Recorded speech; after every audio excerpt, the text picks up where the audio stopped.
जलाभिषेक करोमि उदक चंदन तंतुल पुष्प के चरो सदीप सधूम मलार्घ्य के मंगल साधन मार्गले जिन ग्रहे ओम ह्रीं भगवान जी ना जलाभिषेक नैन अर्घ मुझे प्राप्त है अर्घ्यम निरूपामि क्रमेण नर्मदार चतुर समाधि प्रमोदवासित समस्त दिगंतरामि विश्रीकृतेन पैसाजिन पुंगवान त्रैलोक्य पावनमहं स्मरणं करोमि ओम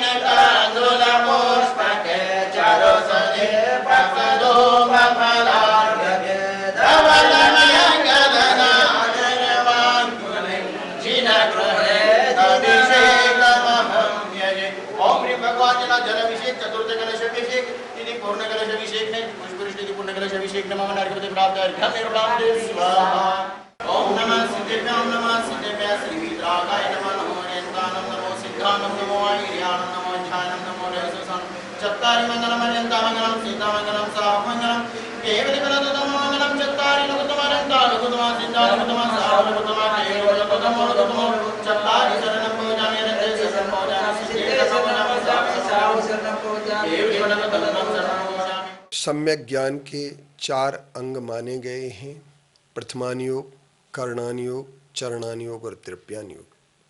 अब हम सबसे पहले प्रथमान योग पर विचार करते हैं कि प्रथमान योग क्या है। तो हमारे आचार्य शमंतभद्र देव ने प्रथमान योग के संदर्भ में एक बात कही है, बोधि समाधि निधानम प्रथमान योगा। प्रथमान योग जो होता है बोधि समाधि का निधान है। जहाँ पर बोधि और समाधि की प्राप्ति होती है वहाँ पर प्रथमान योग होता है। हम यूँ कह सकते हैं कि प्रथमान योग एक ऐसा जिसमें पुराण पुरुषों का वर्णन मिलता है। प्रथमान योग मर्थाख्यानम चैतम पुराणमपि पुण्यम बोधि समाधि निधानम बोधा समीचीना।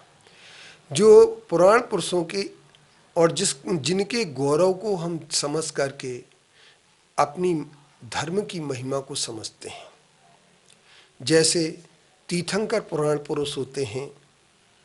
तीर्थंकरों के साथ साथ बलभद्र होते हैं, चक्रवर्ती होते हैं, पृथ्वीनारायण होते हैं, नारायण होते हैं।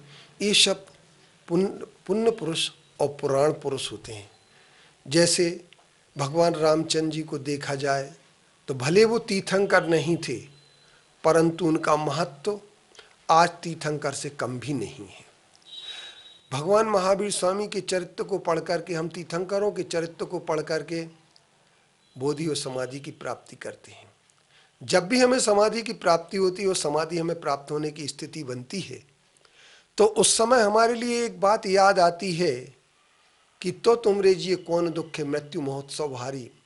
उन जिन्होंने उपसर्ग को सहन करते हुए भी जरा भी सी भी नहीं डिगे, पार्श्वनाथ भगवान पर ओले शोले सब कुछ बरसे और उन पार्श्वनाथ भगवान ने जरा सा भी अपने ध्यान को पृथक नहीं किया, ध्यान से वो पृथक नहीं हुए, ध्यान से विचलित नहीं हुए। ऐसे पार्श्वनाथ भगवान की कहानी सुन करके हमारे जीवन में एक बात आती है कि हम भी कभी ऐसे बन सकते हैं। ऐसे पार्श्वनाथ भगवान के तीर्थ बहुत सारे, सबसे ज़्यादा तीर्थ भगवान पार्श्वनाथ के हैं। उन तीर्थों में एक तीर्थ हमारा शिरपुर भी है, जिस तीर्थ को महातीर्थ के रूप में माना गया।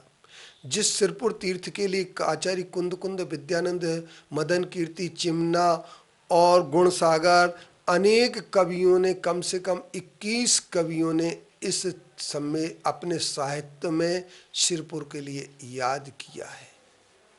ऐसे शिरपुर के लिए हम अगर भगवान पार्श्वनाथ भगवान के प्रथमान योग को याद करें, राजा एल जो राष्ट्रकूट वंश का राजा रहा है, जिसका नाम दूसरा सिरपाल भी था, उसके कोढ़ की दूर होने की कहानी सुन करके जिसके कोढ़ दूर हुआ था यहीं सिरपुर पार्श्वनाथ में, जो एक गोपाल से श्रीपाल बना, जिसने काफ़ी अपने श्रम को किया।